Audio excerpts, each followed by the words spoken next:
అదే RTV app వార్తల్ని క్షణాల్లో చదివే అవకాశం ఉంటుంది. ఒక న్యూస్ పేపర్, ఒక టెలివిజన్ ఛానల్ మీ చేతుల్లో ఎప్పుడూ ఉంటాయి. పెండింగ్లో ఉన్న స్కాలర్షిప్లు, ఫీజు రియంబర్స్మెంట్ను వెంటనే విడుదల చేయాలనేటటువంటి డిమాండ్తో ఎస్ఎఫ్ఐ ఆధ్వర్యంలో మహబూబ్నగర్ పట్టణంలో పెద్ద ఎత్తున ధర్నా కార్యక్రమాన్ని నిర్వహిస్తున్నారు. ప్రస్తుతం విద్యార్థులంతా కూడా తెలంగాణ చౌరస్తా వద్ద పూర్తిగా ఇక్కడ వారంతా కూడా కూర్చున్నటువంటి పరిస్థితి. విద్యారంగ సమస్యలను వెంటనే పరిష్కరించాలనేటటువంటి డిమాండ్తో ఈరోజు వారంతా కూడా ర్యాలీ నిర్వహించినటువంటి పరిస్థితి. ప్రస్తుతానికైతే తెలంగాణ చౌరస్తా వద్ద మనం చూస్తున్నాం విజువల్స్లో విద్యార్థులంతా కూడా పెద్ద ఎత్తున ఇక్కడ ధర్నాకు దిగినటువంటి పరిస్థితి. ఏదైతే పెండింగ్లో ఉన్నటువంటి స్కాలర్షిప్ కావచ్చు, అదేవిధంగా ఫీజు రియంబర్స్మెంట్ని అన్నింటినీ కూడా పరిష్కరించాలి, విద్యారంగ సమస్యలు అనేకం ఉన్నాయనేటటువంటి డిమాండ్స్ వ్యక్తపరుస్తారు. అసలు నిజానికి ఎస్ఎఫ్ఐ ఏం డిమాండ్ చేస్తుంది, ఎలాంటి సమస్యలు ఉన్నాయి వారి మాటల్లో తెలుసుకున్నాం. ఏంటి అసలు మీ ప్రధాన డిమాండ్స్ ఏంటి, ఈరోజు ఎందుకు ధర్నాకు దిగాను? ప్రధాన మా డిమాండ్ వచ్చేసి పెండింగ్లో ఉన్నటువంటి ఫీజు రియంబర్స్మెంట్, స్కాలర్షిప్ విడుదల చేయాలని. తెలంగాణ రాష్ట్ర ప్రభుత్వం ఏర్పడినప్పటి నుంచి విద్యారంగానికి గతంలో ఉన్నటువంటి బీఆర్ఎస్ గవర్నమెంట్ అయినా ఇప్పుడు వచ్చినటువంటి కాంగ్రెస్ గవర్నమెంట్ అయినా విద్యను నిర్వీర్యం చేస్తున్నటువంటి పరిస్థితి ఉంది. స్కాలర్షిప్స్ రియంబర్స్మెంట్ రాకపోతే పేద విద్యార్థులు చదువుకు దూరమయ్యే పరిస్థితి తెలంగాణ రాష్ట్రంలో ఉంది. దాంతోపాటు ఈ యొక్క స్కాలర్షిప్ల పైన ఆధారపడి ఈ రాష్ట్రంలో ఉన్నటువంటి అనేక మంది పేద విద్యార్థులు చదువు అభ్యసిస్తున్నటువంటి పరిస్థితి. దాదాపు 8,000 కోట్లకు పైగా ఉన్నటువంటి ఈ స్కాలర్షిప్స్ తక్షణమే విడుదల చేయాలని ఈ డిమాండ్తోనే ఈరోజు మేము ఈ ర్యాలీ ధర్నా నిర్వహిస్తున్నాం.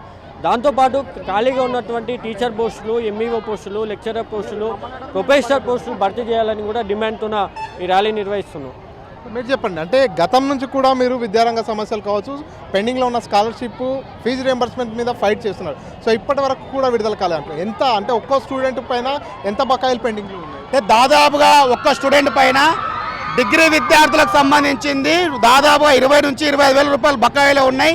మన జిల్లాకు రావాల్సింది దాదాపుగా 150 కోట్ల రూపాయల స్కాలర్షిప్ విడుదల కావాలి. ఈరోజు గొప్పలు చెప్తా ఉన్నాం. ఉమ్మడి పాలమూరు జిల్లా మన రేవంత్ రెడ్డికి సంబంధించి సీఎం హోదాలో ఉండని చెప్తా ఉన్నాం. కానీ పాలమూరు జిల్లాను పట్టించుకోలే నాదులేదని చెప్పేసుకున్నాగా మేము హెచ్చరిస్తూ ఉన్నాం. 1-2 కాదు, రాష్ట్ర వ్యాప్తంగా 8,200 కోట్ల రూపాయల స్కాలర్షిప్ బకాయిలు ఉన్నాయి. చాలామంది విద్యార్థులు ఉమ్మడి మహబూబ్నగర్ జిల్లా కేంద్రంలో స్కాలర్షిప్ బేస్ మీద చదువుతూ ఉన్నారు.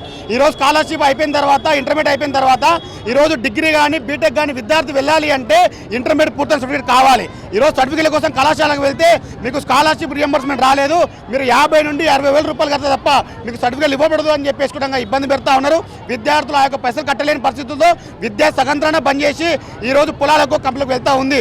ఈరోజు సిగ్గుచ్చేటండి, తెలంగాణ రాష్ట్ర ప్రభుత్వం గతంలో ఉన్న తర్వాత అదే పద్ధతిలో ఈరోజు కూడా ఈరోజు కాంగ్రెస్ ప్రభుత్వం వివరిస్తూ ఉంది. రాష్ట్రంలో కాంగ్రెస్ ప్రభుత్వం ఏర్పడి 19 నెలలు గడుస్తూ ఉన్నా ఇప్పటి వరకు విద్యార్థుల భవిష్యత్తు మారలేని పరిస్థితి వస్తుందని చెప్పి తెలుస్తూ ఉన్నాం. మేము అధికారంలోకి వస్తే సొంత భవనాల గురుకులాలకు ఏర్పాటు చేస్తాం, కేజీబీలు ఏర్పాటు చేస్తాం, కాలేజీలు ఏర్పాటు చేస్తామని చెప్పడం జరిగింది. ఎక్కడ కూడా ఏర్పాటు చేయలేని పరిస్థితి.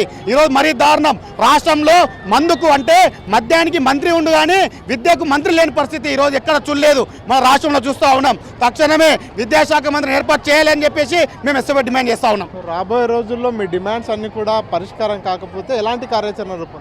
ఈ రోజు రాష్ట్ర కమిటీ ట్రయల్ మాత్రమే విద్యార్థులతోన పెద్ద ఎత్తున ప్రదర్శన చేసి ధర్నా నిర్వహించాలని చెప్పింది. భవిష్యత్తులో మేము ఒకటే విషయం, కాంగ్రెస్ ప్రభుత్వానికి వారం 10 రోజుల్లో దీనిపైన చర్చ రాకపోతే, అసెంబ్లీలో మాట్లాడకపోతే ఎమ్మెల్యేలు ఎంపీలు గడప దాటనివ్వం. ఎన్ని కేసులు పెట్టినా, ఎన్ని నిర్బంధాలకు గురైనా, ఎన్ని జైలుకైనా సిద్ధంగా ఉన్నాం. కానీ ఈరోజు ఏ ఒక్క మంత్రి కానీ ఏ ఒక్క ఎమ్మెల్యే కానీ అసెంబ్లీలో మాట్లాడలేని పరిస్థితి, విద్యార్థుల భవిష్యత్తు గురించి మాట్లాడలేని పరిస్థితి. ఈరోజు 6 గ్యారంటీలు అని చెప్తా ఉన్నారు. 6 గ్యారంటీలు కాదు, ఫస్ట్ విద్యార్థులు ఏ విధంగా తీర్చిదిద్దుతున్నామో అసెంబ్లీలో చెప్పాల్సిన అవసరం ఉంది. భవిష్యత్తులో పెద్ద ఎత్తున ఎమ్మెల్యే కార్యాలయం ముట్టడిస్తాం, మంత్రుల కార్యాలయం ముట్టడిస్తాం. రోడ్లపైకి ఎక్కితే మాత్రం ఎస్ఎఫ్ఐ కార్యకర్తలు ఏ క్షణాన్ని మిమ్మల్ని అడ్డుకుంటారో తెలియని పరిస్థితి మీకు వస్తుందని చెప్పేసి మీడియా ముఖంగా ప్రభుత్వాన్ని హెచ్చరిస్తూ ఉన్నాం. సో ఇది విద్యారంగ సమస్యలన్నింటినీ కూడా వెంటనే పరిష్కరించాలి. లేని పక్షంలో రాబోయే రోజుల్లో ఎమ్మెల్యేలు కావచ్చు, మంత్రులు కావచ్చు, ఎక్కడ పర్యటించినా వారిని అడ్డుకుంటాము. విద్యార్థులకు చెల్లించాల్సినటువంటి ఫీ రియంబర్స్మెంట్ కావచ్చు, అదేవిధంగా స్కాలర్షిప్లు కావచ్చు, పెండింగ్లో ఉన్న వాటిని అన్నింటినీ కూడా విడుదల చేయాలి, విద్యారంగ సమస్యల్ని పరిష్కరించాలంటూ ఎస్ఎఫ్ఐ నాయకులు డిమాండ్ చేస్తున్నారు. కెమెరా పర్సన్ నర్సింగిరెడ్డితో Manikanta, RTV, Mahabubnagar. For latest updates on India Pakistan, download RTV Live app